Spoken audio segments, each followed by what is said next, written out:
Hola, en este capítulo 8 hablaré sobre imanes permanentes. También hablaré sobre fuerza magnética, el movimiento de partículas cargadas sobre un campo magnético, la fuerza magnética ejercida sobre un alambre conductor de corriente, el momento de torsión ejercido sobre un bucle conductor de corriente, el momento dipolar magnético y el efecto Hall. Bueno, ¿qué son los imanes permanentes? En la naturaleza se han observado desde hace ya muchos años en las antiguas civilizaciones que hay minerales en la naturaleza que se atraen o se repelen entre sí o pueden atraer algunos metales como el hierro. También, por ejemplo, nuestros imanes que tenemos en el refrigerador que se quedan ahí pegados, estos son un ejemplo de imanes permanentes. Se dice que, bueno, tienen un polo norte y un extremo polo sur. Entonces, digamos, consideremos una barra de metal o un mineral y vamos a tener una parte de su polaridad norte y su parte sur. Y bueno, nosotros pensaríamos que si la partimos, esta, digamos que la parte de sur se queda con la polaridad sur y la parte norte con la norte, pero no, estos imanes se van o sea, este imán que teníamos lo partimos y cada parte va a mantener sus polaridades, va a tener una polaridad norte y una polaridad sur. Y si nosotros juntamos los polos opuestos, estos se van a atraer, el sur con el norte, o viceversa. Pero si queremos nosotros unir un polo norte con otro polo norte de ese imán, se van a repeler. Y bueno, estos generan líneas de campo magnético. Y digamos, hay ya en la naturaleza nuestro planeta Tierra es un campo magnético como tal. O sea, entonces cuando tú dejas libre todos estos materiales, verás que estos se alinean conforme a este campo magnético de la Tierra. Estos materiales normalmente puede ser el hierro el que se atrae a estos minerales, también puede ser níquel, cobalto. Y bueno, al igual que en los capítulos anteriores, se generan estas, estos campos magnéticos que generan nuestros imanes. Bueno, y es representado por BR. Ese va a ser nuestro campo magnético. Bueno, en un momento lo escribo. Y la superposición de estos campos magnéticos va a ser, igual que en otros capítulos, se va a superponer, o sea que el campo magnético total va a ser la suma de los campos magnéticos sobrepuestos. ¿Ok? ¿Qué es la fuerza magnética? Nosotros ya vimos que hay líneas de campo magnético y a diferencia de la fuerza eléctrica, la fuerza magnética es cómo afecta a una partícula el campo magnético, pero esta partícula va en movimiento. Entonces, si lo vemos de una forma en, en fórmula, vamos a ver que eh, habíamos dicho que nuestro campo magnético está definido como BDR. Y bueno, nuestra fuerza magnética va a ser igual a la carga que se tenga por su velocidad que lleve por este campo magnético que se tenga. También esta fuerza magnética es igual a Q por la velocidad por el seno del ángulo que se tenga por el campo magnético. Esto, esta Esta fuerza siempre va a ser perpendicular tanto al campo magnético como a la velocidad que se tenga de, de este la fuerza magnética. Entonces, suponiendo que θ es 90 grados, este es cuando alcanzas la mayor fuerza magnética posible ejercida sobre una partícula en movimiento de un determinado campo magnético. Eh, También podemos ver que, bueno, las unidades de esto son los teslas, o en algunas ocasiones se utilizan la unidad Gauss, pero bueno, evidentemente esta es más conocida por Nikola Tesla. Y pero estas unidades, digamos, en la Tierra van de 0.1 hasta 0.6 teslas.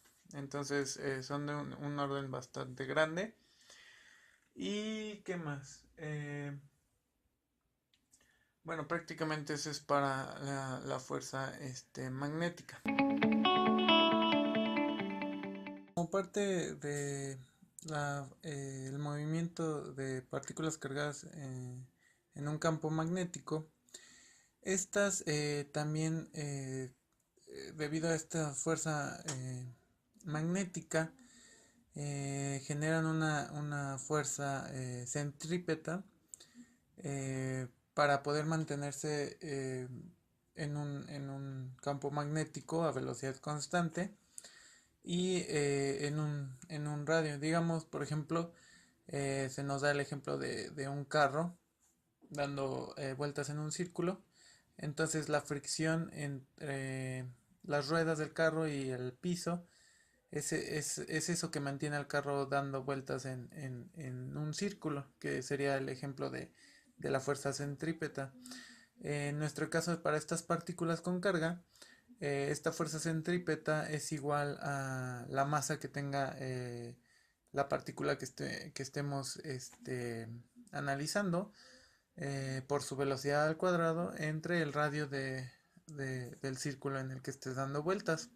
Si tomamos esta inscripción como parte de las fórmulas que ya habíamos visto de fuerza en esta parte, entonces podemos reescribir que esta fuerza también es igual a la masa de la partícula por la velocidad al cuadrado sobre nuestro radio.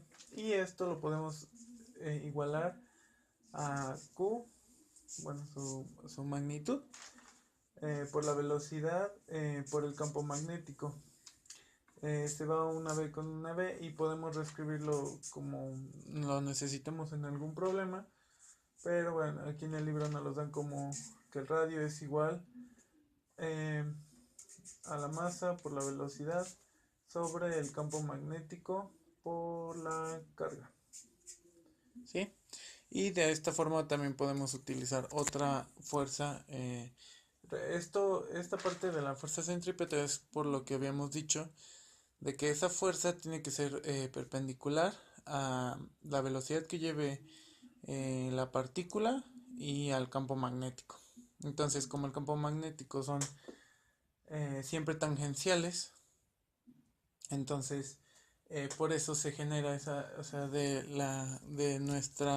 nuestro círculo que les había hablado ahorita. Estas velocidades siempre van hacia acá, hacia acá, hacia acá. Y hay como, digamos, 360 líneas tangenciales sobre nuestro círculo. Y cada una tiene esta parte tangencial, o bueno, fuerza hacia adentro que lo mantiene girando en este círculo. Entonces, esta fuerza es perpendicular a cada parte de esta velocidad. Y bueno, por eso podemos reescribir este tipo de ecuaciones. Bueno, también sobre este tema que estábamos viendo del movimiento de partículas cargadas, Al estar hablando de fuerzas centrípetas, este tipo de movimientos, como ya se habían visto en capítulos anteriores o en otras aplicaciones, puedes tener frecuencia, un periodo t y una velocidad angular w. Entonces, eh, estas te pueden servir de tipos de frecuencia de de alguna partícula en especial que estés utilizando o más bien estudiando. La frecuencia en este tipo de casos va a ser, bueno, perdón, el periodo va a ser igual t a 2pi por r sobre la velocidad. Y bueno, como en todos los casos anteriores, sabemos que la frecuencia es igual a 1 sobre el periodo. Y bueno, nuestra velocidad angular w va a ser igual a 2pi por la frecuencia. ¿Sí? Entonces, estas son fórmulas que ya se habían visto en otros problemas al principio del curso. También en otros cursos como Física 2, en otras aplicaciones. Esto como parte de las fuerzas centrípetas que se presentan en estas fuerzas magnéticas. Y bueno, lo más interesante, o de las cosas más interesantes de la fuerza magnética que tenemos es la levitación magnética, en la que podemos utilizar una superficie y colocar literalmente nuestro objeto encima de esa superficie. Y la diferencia entre ellas es que, bueno, les estaba comentando hace un momento de la levitación magnética. Se me cortó el video, pero bueno, lo importante de esto es que, como les mencionaba, se puede colocar a levitar literalmente un objeto sobre una superficie que tenga distintas polaridades, pero no puede ser que tengas las dos polaridades en ambos objetos. Digamos que el de arriba tenga polaridad norte y sur y el de abajo también, porque de lo contrario, como los imanes que hay de juguetes y así, se voltearían para adherirse, no se mantendrían levitando. Y bueno, actualmente hay demasiadas aplicaciones que se están utilizando con magnetismo, con estas fuerzas magnéticas. Una de las más sorprendentes son los tren bala, que se ponen a levitar, y entonces tú puedes eliminar toda la fricción que se genera al contacto con ruedas o así. Entonces los tren bala, eh, con ese magnetismo, esa levitación, te quitas toda esa fricción, y realmente es como consiguen esas velocidades tan grandes. De hecho, hay un proyecto que actualmente se está llevando en México, le llaman el Hyperloop, de que es un medio de transporte que te va a llevar de aquí de la Ciudad de México a Guadalajara en 25 minutos. O sea, va a ir a no sé cuántos kilómetros por hora, va a ir más rápido que un avión. Y este principio es con magnetismo, precisamente. Entonces, esta levitación que te elimina toda la fricción, y pues vas a llegar en un abrir y cerrar de ojos a distancias muy grandes en muy poco tiempo. Y bueno, también se me olvidaba casi mencionarles, también en esta parte del movimiento en partículas cargadas, se utiliza mucho también para determinar la vejez de los elementos, determinar cuántos años tienen sepultados algunos restos o algo así. Se utiliza esto con el espectrómetro de masas, que precisamente funciona con el análisis del movimiento de partículas cargadas. Entonces, como podemos darnos cuenta, hay aplicación de estos conocimientos que estamos analizando. Bueno, para la fuerza magnética sobre un alambre, sabíamos que la carga en un alambre de longitud L es T por la corriente que hay en ese momento. Entonces, si queremos nosotros tener pues la fuerza magnética que se tiene en un alambre, simplemente vamos a sustituir nuestra Q por ese tiempo por I. Ahora, ese tiempo es en una cierta cantidad de carga, bueno, de velocidad de deriva que se tiene en una pequeña longitud de nuestro alambre. Entonces digamos que si lo escribimos así, Q es igual a el tiempo por la corriente, y si sustituimos esta T va a ser igual a L por la velocidad de deriva por nuestra corriente, ¿sí? Y si utilizamos esta notación en nuestra fuerza que teníamos acá arriba, vamos a tener que la fuerza magnética va a ser igual a I por T, que es nuestra carga, por el campo magnético por el seno del ángulo. Esto como parte de la fuerza magnética sobre un alambre.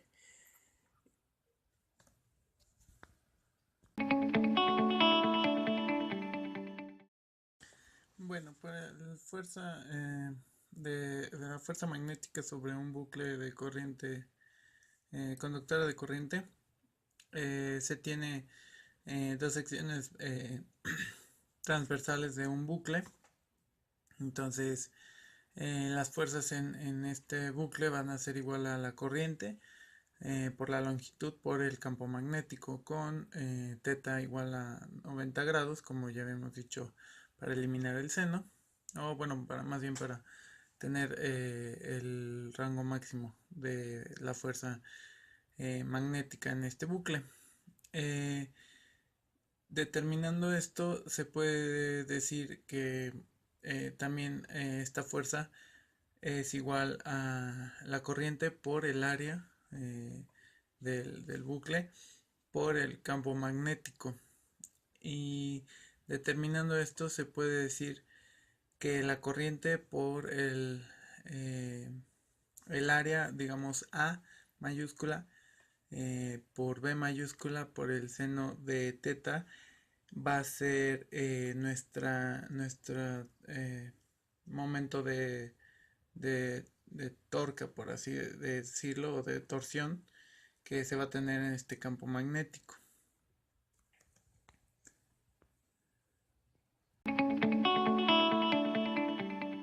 En el momento dipolar magnético va a estar definido por tres variables, que va a ser n, que es el número de vueltas, I, que es nuestra corriente, y A, que es el área de nuestro bucle. En este caso, nuestro bucle va a ser μ,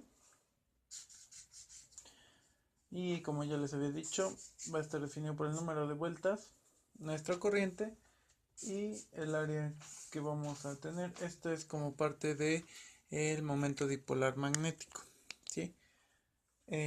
Bueno, de esto también se puede obtener una torsión determinada con μ igual por el campo magnético por el seno de nuestro ángulo θ, o por el producto cruz de μ por el campo magnético. Es como parte del momento dipolar magnético.